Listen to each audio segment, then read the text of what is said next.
My name is A Star Thorns and this is my video assignment. Question 1. Under what circumstance would you feel justified in reporting your superior for providing unsafe care? I feel like when it comes to neglecting patients as well as your colleagues' safety is where I would have to draw the line. I don't mind helping my coworkers with their work, but that's just not something that I plan to do on a continuous basis. I believe if you apply for a job, especially a job helping the needy and the sick, that you should put your all into helping them get better. However, if that's not something that you're willing to do, then I feel like I will be left with no choice but to report you. Question 2. If you're new to an organization, group, or team, how does that impact your ability to feel safe when reporting an unsafe act? Being a newcomer to an organization, group, or team, I think it's best that you are being mindful as well as watchful. By this, I mean instead of reporting something right away, unless it's life or death, you should be mindful of how this could affect you and your working relationships. But also be watchful to make sure that what you thought you saw is really what you saw. Also, you should want to document dates and times you witnessed such things, because this will help your case. It's always scary being a new person, being the new person, and you don't want to jump in ruffling feathers. However, if you get there and you have evidence to prove unsafe things are being done, I say move forward with reporting it. Now, if nothing is done or you are retaliated against, then unfortunately this is not the organization for you. Question 3. How about if you are a nurse reporting a doctor or a physician or vice versa? To be honest, when it comes to patient safety, I don't think title should matter.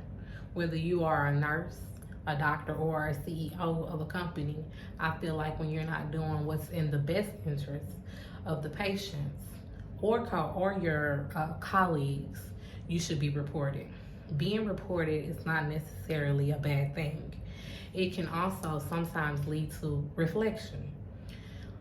You can reflect on things that needs to be fixed, so that you are able to be the best nurse, the doctor, or CEO for the patient and or the company.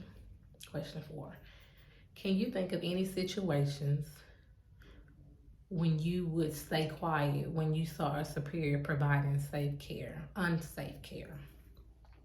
I don't think that there is a situation where I am present and knowingly also having proof of where I'd be okay with allowing this to happen. Firstly, I would like to address the superior one-on-one with what I've witnessed. However, if it continues to be a thing after I've addressed it with them, I'd pretty much be forced to report it. My philosophy is you should treat others as you would want to be treated.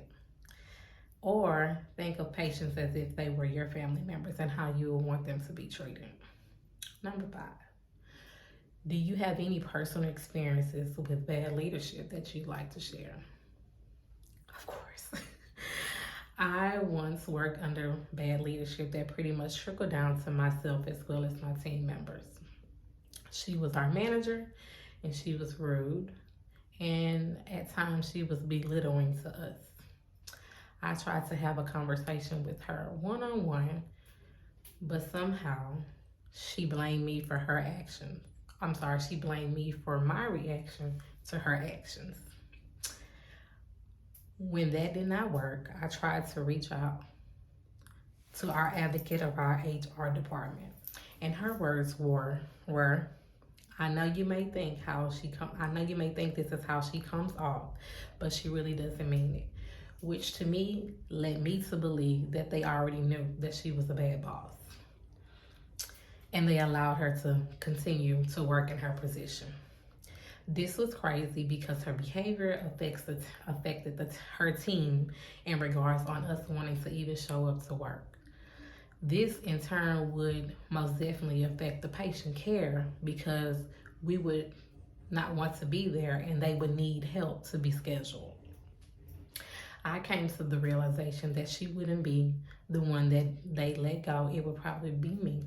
So in turn, I transferred to a different area where I have currently been under better leadership.